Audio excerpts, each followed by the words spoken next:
Hola amigos de Pioneras del Balón, bienvenidos a un nuevo episodio, una nueva historia del fútbol femenil y estoy muy contenta de traerles esta historia, la verdad, porque es una historia cercana a nosotros. Andrea aquí, ya saben, pueden ver de qué se trata en nuestras playeras. Entonces, realmente, pues se van a divertir mucho, van a aprender mucho con nosotros de la historia de la Liga MX femenil. Y ya antes de empezar, le quiero dar la bienvenida a Andrea. Andrea, bienvenida a un nuevo episodio de Pioneras del Balón. Hola, Vane, sí, muy emocionada porque creo que vamos a tocar muchos temas, muchas noticias, mucha información que se ha estado mencionando desde la creación hasta ahora. Entonces, pues tal vez vayamos a callar algunos rumores, tal vez vayamos a darles datos que no tenían idea. Por ejemplo, yo cuando lo estuve leyendo dije, wow, mucha información que realmente desconocía, pero aquí nuestra persona de investigación es buenísima, entonces la verdad es que va a estar muy, muy padre este episodio, la verdad. Sí, justo es eso, ¿no? Que realmente podamos conocer todos juntos la historia de la Liga MX femenil. Créanme que buscamos información certera, cercana y clara Confiable, para podérsela traer a ustedes y que no haya dudas que lo que claro. estamos hablando sea verídico, ¿no? Eso fue lo primero que nos dimos a la tarea y ya poder platicar un poco más de lo que es la Liga MX femenil, cómo, cómo se dio la Liga MX femenil, pero también entender un poco la historia del fútbol femenil en México, que es lo que hemos visto en los otros episodios, para poder llegar a la creación final de la Liga MX femenil y a su actualidad. Y bueno, ya para empezar, les contarles toda la historia, pues los inicios del fútbol femenil, los primeros registros que se tienen en México del fútbol femenil es en 1932, en donde se tienen registros pero no oficiales, donde una empresa alemana que estaba trabajando en Veracruz, tenía su planta en Veracruz, llamada Alegría y Enhart, crean como una primera competencia, un primer torneo de fútbol femenil, donde participaban 4 equipos más o menos y la idea era que pudieran entre ellos jugar, ¿no? Y crear como esta mini liga, mini torneo de fútbol femenil. Y es cuando se tienen como esos primeros indicios del fútbol femenil en México. Y bueno, como también platicamos en otro capítulo, que también Andrea se va a enojar ahorita que lo mencione nuevamente, es esta historia donde en el siglo XX, después de que en 1921 la FA, la Federación Estados Unidos de Inglaterra, de futbolistas, prohíbe a las mujeres jugar fútbol.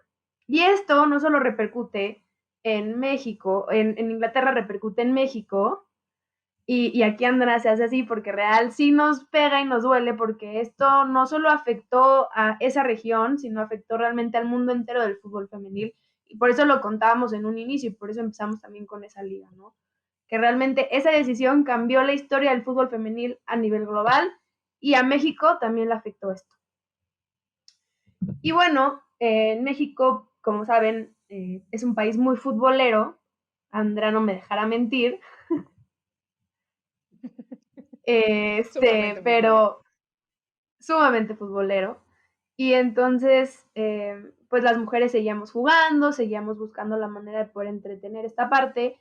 Y en 1970 se crea este campeonato mundial femenil, no oficial, realmente no era avalado por la FIFA, ninguna asociación, realmente se juntaron los países y dijeron, hay que armar un torneo y vamos a ver qué podemos hacer. Se van y juegan 6 países, de los cuales de estos 6 países, México fue el único país de todas las Américas, desde Norteamérica, Centroamérica y Sudamérica, fue el único país que fue a representar la región.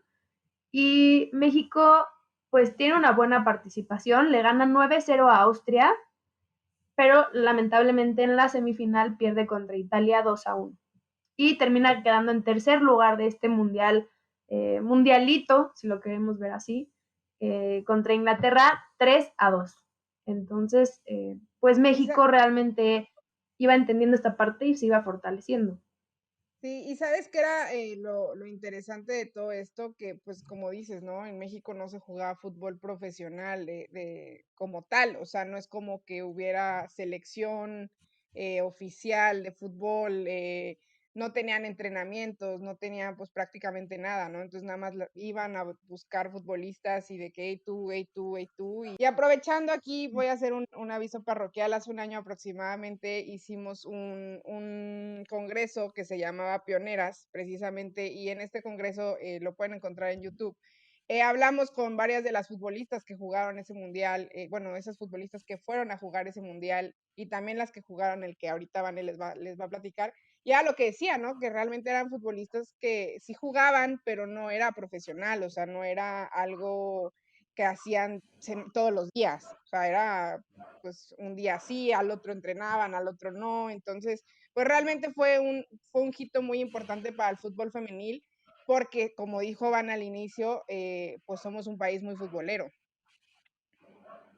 Sí, justo. Y realmente estas jugadoras fueron pioneras en este país porque se atrevieron a hacer algo que en ese momento era inimaginable. O sea, realmente esa ideología del fútbol femenil era como un tabú, era algo que realmente se tenía un poco esta ideología de prohibido y las mujeres no lo deben de jugar.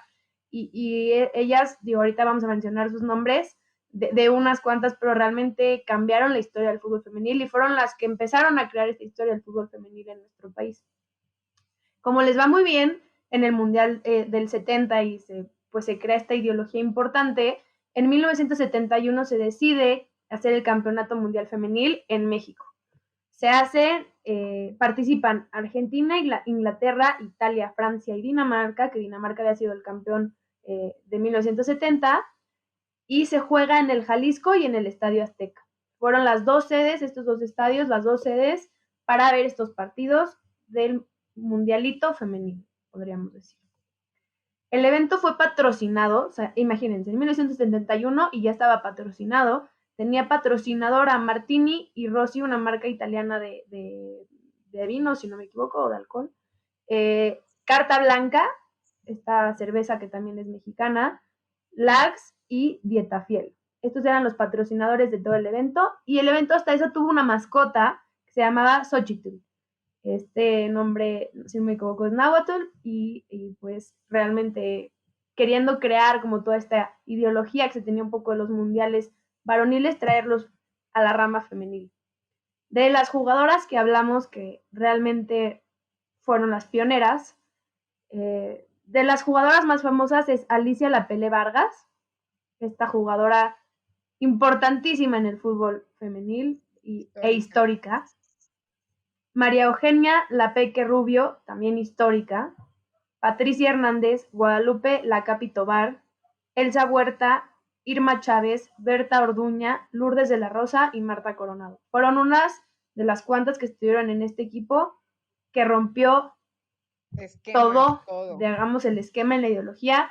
Y para que se den cuenta que el México es futbolero, real. Que no importa si son hombres o son mujeres los que están jugando, o sea, que realmente ves el fútbol como sea. Exacto, o sea, imagínense que, para que lo tomen en cuenta, en el partido inaugural en el Estadio Azteca contra Argentina, habían 100,000 personas en el estadio. Los boletos estaban entre los 30 y 80 pesos más o menos de lo que vale ahorita. El primer gol lo mete la Peque Rubio y México termina ganando 3-1 con el doblete de la Peque Rubio. El segundo partido se juega contra Inglaterra y le ganan 4-0 con 80,000 asistentes en las gradas. O sea, es lo que dicen. Cuando dicen que el fútbol femenil no vende. Sí, no sé quién están diciendo eso. Y aparte un año anterior, o sea, un año antes, México había perdido contra Inglaterra el tercer lugar por 3-2. O sea, dijeron, aquí en mi casa no me vas a ganar. Aquí con mi casa y con mi gente, Nel, aquí nos Sí. pasa eso.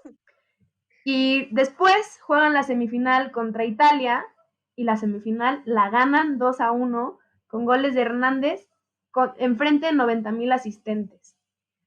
Y bueno, lamentablemente se llega a la final, pero lamentablemente la pierden 3-0 contra Dinamarca enfrente de 110,000 asistentes. O sea, el Estadio Azteca a reventar, ya no cabía más gente en el Estadio Azteca, la gente estaba vuelta loca viendo este Había partido. gente, sí, perdón, y aparte había gente sentada en o sea, en las escaleras. De hecho, en el Pioneras que les mencionaba hace ratito, ellas lo decían, o sea, que literal no cabía nadie. O sea, según yo, si no estoy mal, al Azteca le entran 105,000. Bueno, en ese entonces le entraban 105,000 personas. O sea, tenían 5,000 personas más y literal estaban sentadas en las escaleras porque no había, o sea, de verdad no había, o sea, no entraba ni un alfiler en ese partido.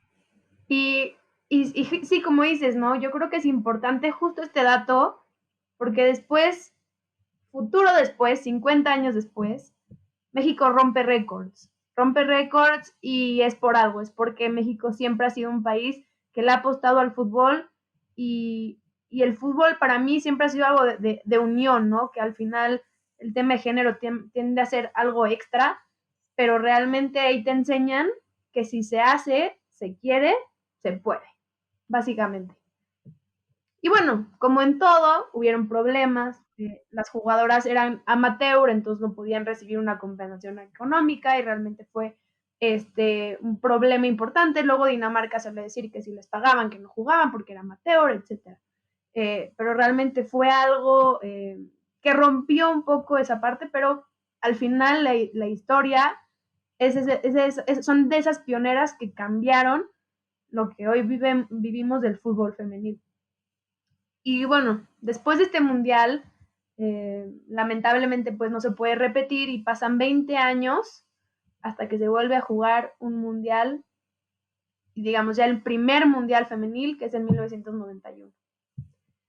Así que, pues, Que es oficial por la FIFA. exacto. Que este no fue oficial, pero digamos que fue ya como un torneo grande a nivel mundial que se vive. Entonces, eh, pues lamentablemente no se pudo ver por 20 años, pero gracias, ahora ya se tiene y ya se aprovecha y vienen muchos, muchos más mundiales.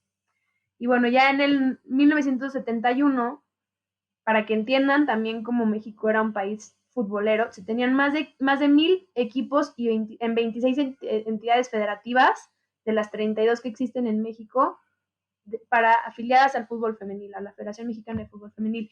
Esto era algo que ya realmente la gente pues quería jugar, tenía sus equipos y jugaban desde en el llano básicamente, ¿no? En las canchas, o sea, era de jugar, juntarse los domingos, los sábados a jugar un partido y ya está. Pero la gente ya quería realmente hacer esa parte.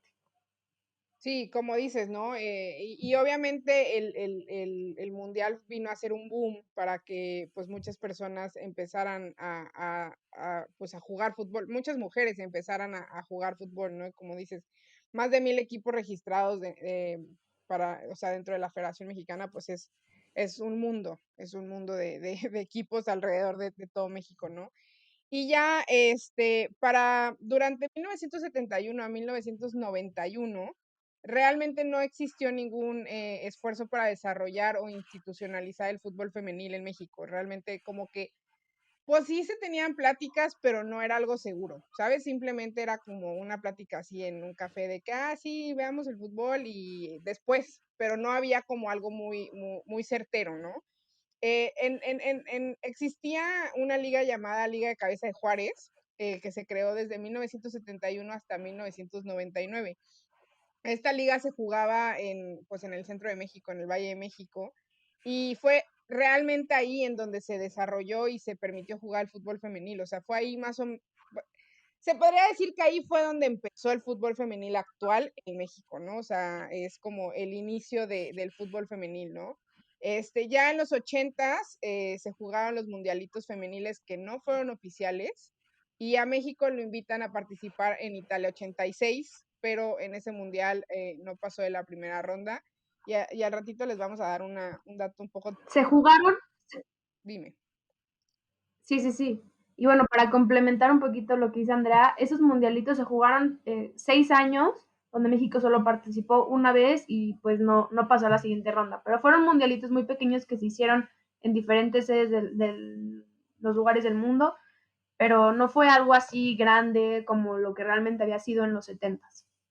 Y bueno, ya para 1991 se juega la primera Copa Mundial oficial, que fue en China, y realmente esto vino a cambiar todo el furor del fútbol femenil. A pesar de que México no participa, ya empezaba como a ser muy sonado el tema del fútbol femenil en México, ¿no?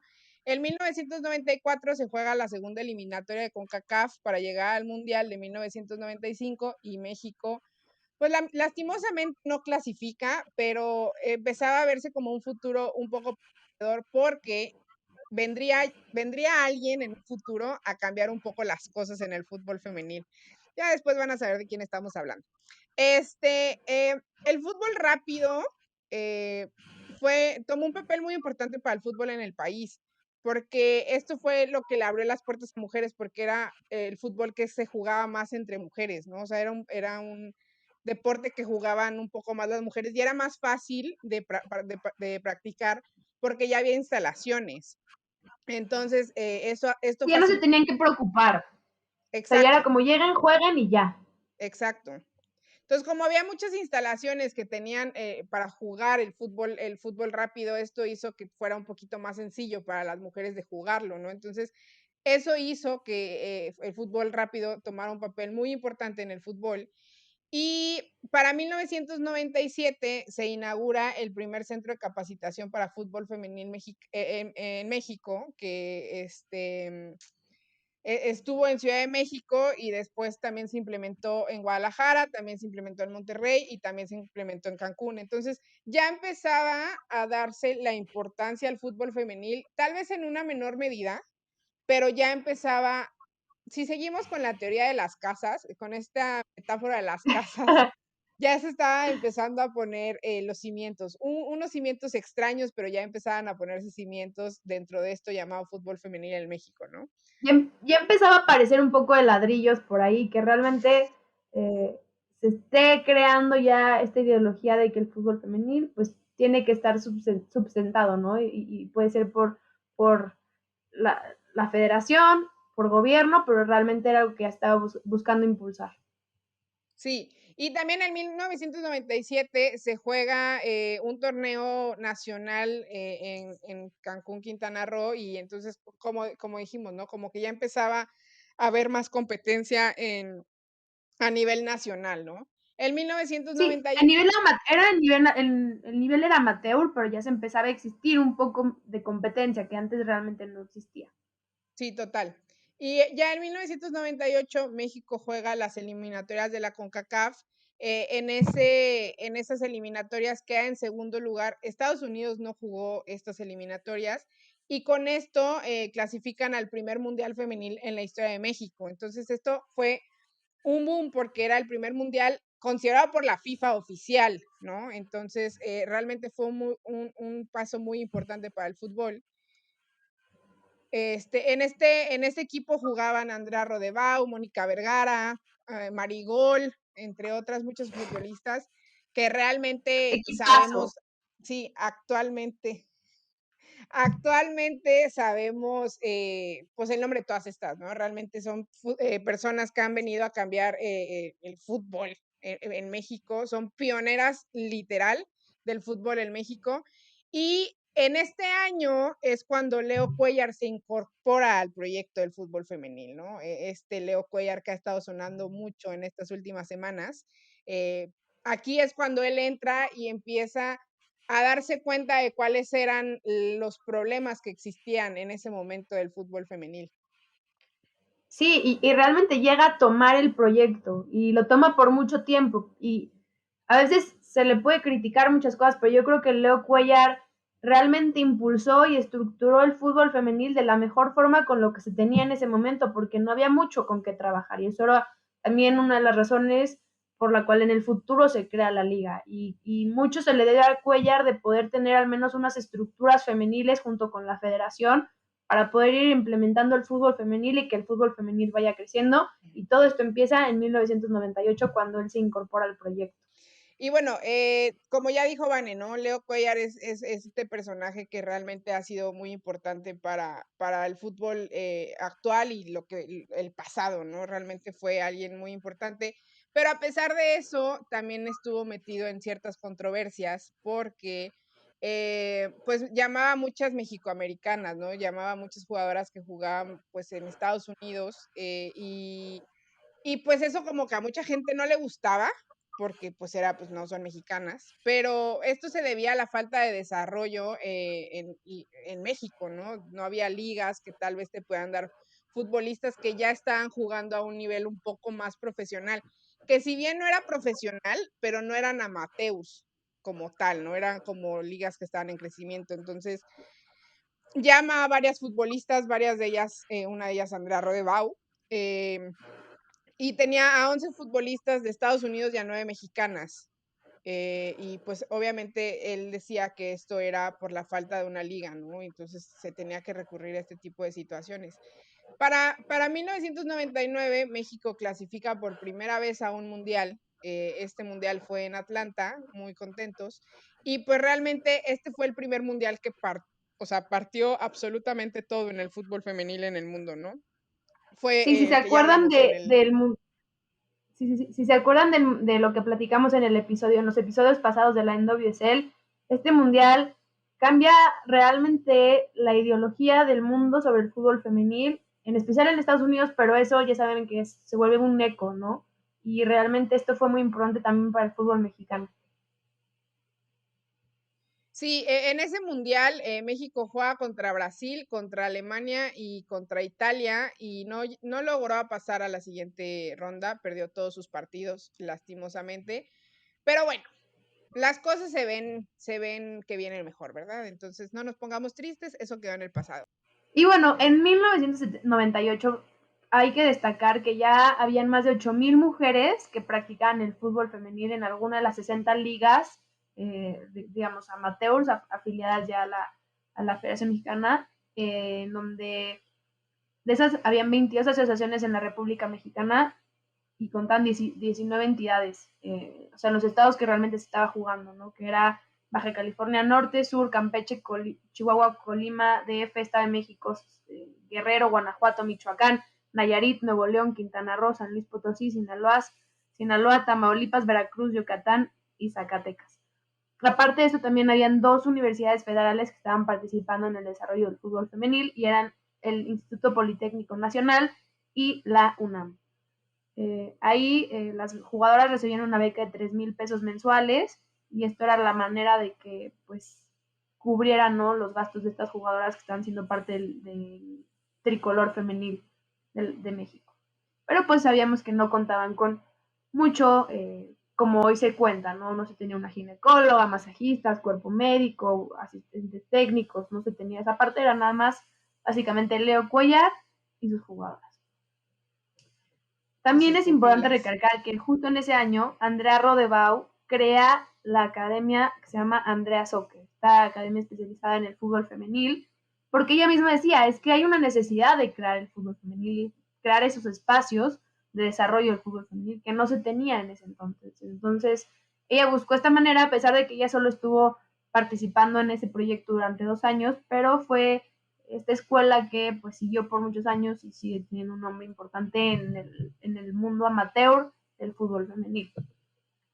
También se crea lo que es la liga llamada Lipsta, que esta liga era también un poco más, ya dejaba el llano y ya te pedía que las canchas fueran de pasto, que empiezan a participar universidades también en estos proyectos, ¿no? También teniendo en cuenta que ya existía lo que era el CONADEIP, donde las universidades jugaban entre ellas y esto también ayuda mucho al desarrollo de universidades como el TEC de Monterrey o la UDLA para crecer el fútbol femenil dentro de las universidades. Por eso también muchas de las jugadoras actuales salen de las mismas universidades, porque pues se empieza a desarrollar desde esos años y se vuelven un semillero importante para el fútbol femenil. También se cuenta con la Liga de la Herradura en la Ciudad de México, que también era un espacio para jugar fútbol y que ahora también es la Liga de la Jusco. Entonces realmente han habido varias ligas del fútbol femenil amateur que se empiezan a desarrollar en esas épocas, entre los 90 y los 2000, que empiezan a crear estas academias de fútbol femenil y empiezan a crear estos torneos, cada uno con sus requerimientos diferentes, pero esto hace que poco a poco se vaya desarrollando más y más el fútbol femenil. Y ya para los años 2000 se crea el torneo de Copa Femenil y el torneo de Liga Femenil. No era profesional, estos torneos no eran profesionales, pero ya estaban avalados por la Federación de Fútbol y estaba auspiciada por la Liga Mexicana de Fútbol Femenil, ¿no? Entonces, pues ya se empezaba a sentir un poquito más de ganas de tener una liga profesional en México, ¿no? Los equipos de primera división eran la UNAM, América, Guadalajara, Atlas, Toluca, Tecos, la Universidad de Guadalajara, la UDG, Necaxa, Cruz Azul, Nesa, León, Irapuato, Puebla, Pachuca, Morelia y otros que no estuvieron, que era Oro, Jalisco, Politécnico y Bachilleres, ¿no? Para 2002 se jugó un torneo de invierno de primera división de fútbol femenil entre los que estaban 16 de los mejores clubes de México, ¿no?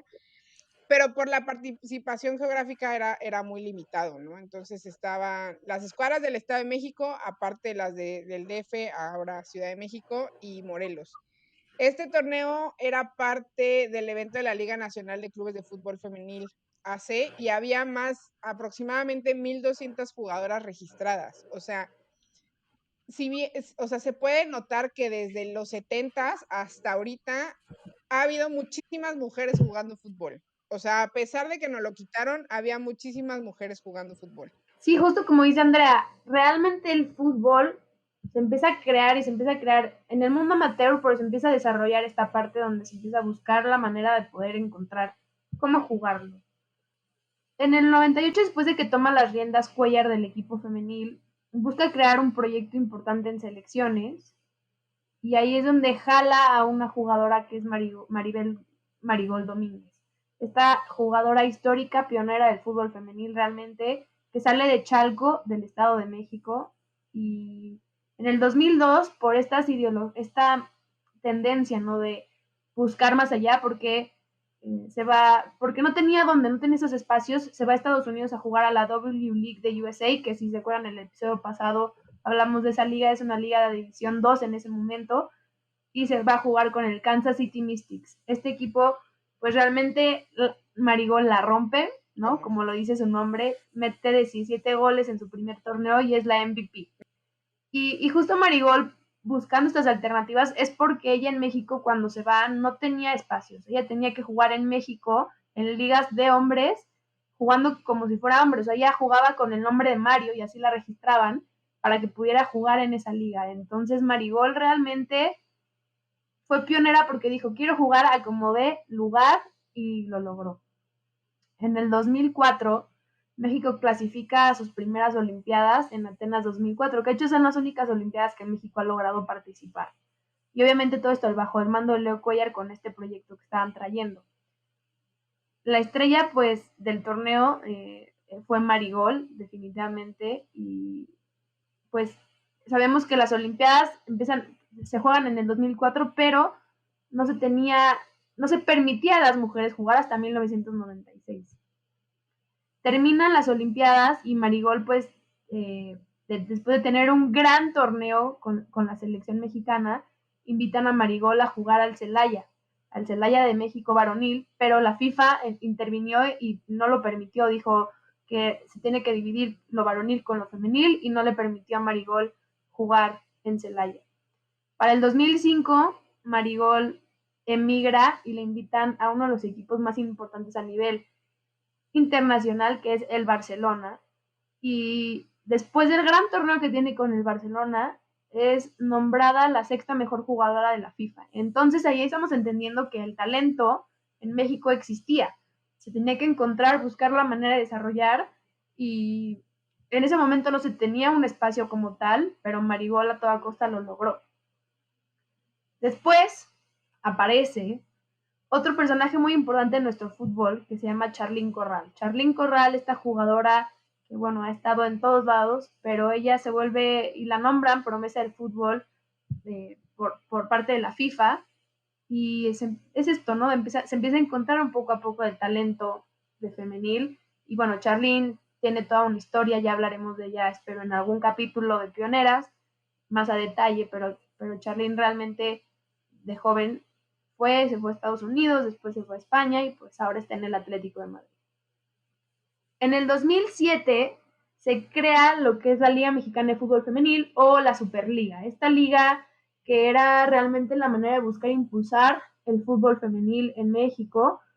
Y bueno, estuvo durante varios años esta liga, pero aquí un dato curioso que me encanta, que sé que a Andrea le gusta mucho este dato, es que Carla Rossi, actual entrenadora de los Gallos del Querétaro, jugó en esta liga, jugó con las Leonas Negras de la UDG y ella fue nombrada la mejor jugadora del torneo en el 2010.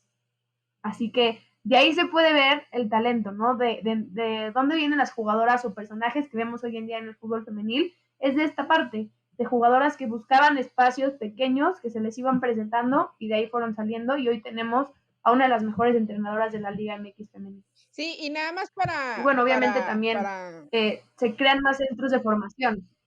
Sí, no, tú échale flores a Carla Sí, Rossi. sí, solamente para agregarle, ¿no?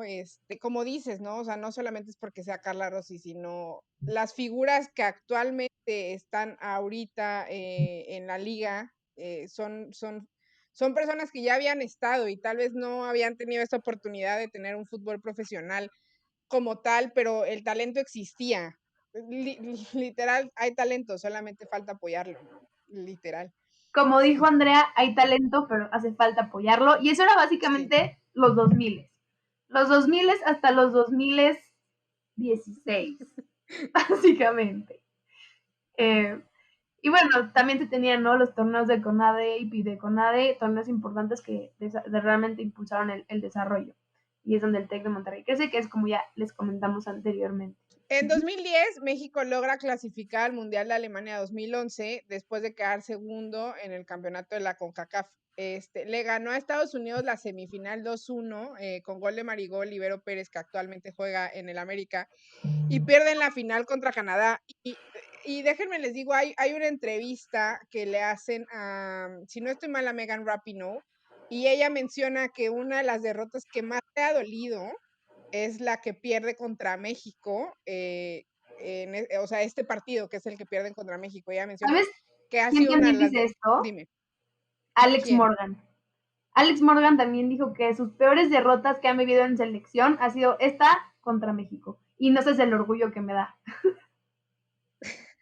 Sí, y de hecho, o sea, comentándolo en los preolímpicos, Rose Lavelle lo menciona. Ella no jugó ese partido, pero ella dice, cuando le preguntan que quiere enfrentar a México, dicen, pues es que México ya nos ha vencido. O sea, no es un rival fácil porque México sí nos ha vencido. Entonces, realmente el hecho de saber que una de las victorias que más les duele a las campeonas del mundo es la que perdieron contra México, es todo. Y bueno, para 2011 fue un año de cambio para la selección de México, ¿no? Donde lograron ganar una medalla de bronce en los Juegos Panamericanos y además juegan su segundo mundial en la historia. En ese mundial, México empata con la selección de Inglaterra 1-1, pierde contra Japón. En ese mundial es cuando quedan campeonas del mundo Japón y empataron contra Nueva Zelanda 2-2. Este mundial ayudó para que se empezara a darle apoyos a las jugadoras, porque antes pues no, o sea, no se veía que hubiera como apoyo a las futbolistas. Y Justino Compeán, expresidente de la Federación Mexicana de Fútbol, dijo que todavía no veía la posibilidad de que existiera una liga femenil, pero ya se estaba empezando a preguntar sobre este tipo de situaciones, ¿no? Entonces, se le empieza a dar la oportunidad a las futbolistas de utilizar el CAR y empiezan a darle apoyos a las futbolistas. Entonces, como que ya se empezaba a ver un ambiente un ambiente futuro de energía futbolística femenil. Exacto, todavía no estaba realmente bueno, el apoyo que se tiene hoy, porque el apoyo de hoy es muy diferente a lo que se tenía hace 10 años, pero es en ese momento de ideología de cambio que se empieza a dar y se empieza a apoyar más y más y se empieza a ver la posibilidad de cómo apoyar e impulsar a estas mismas jugadoras. Y exacto, todo lo que dijiste es cierto. Y en 2014, México termina tercero en el premundial de la CONCACAF y clasifica al Mundial de Canadá 2015, que también esto fue un, un hito muy importante para el fútbol femenil a nivel selecciones, ¿no?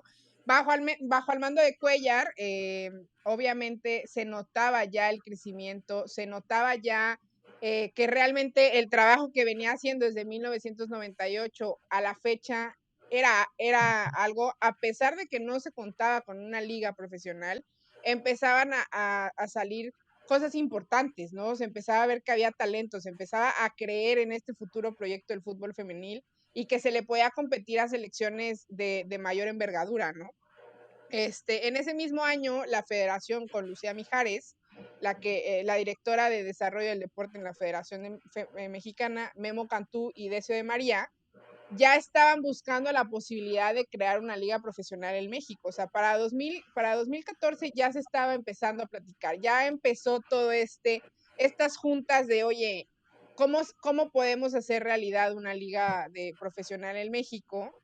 Que pues en ese entonces era completamente amateur, ¿no? No había una liga profesional.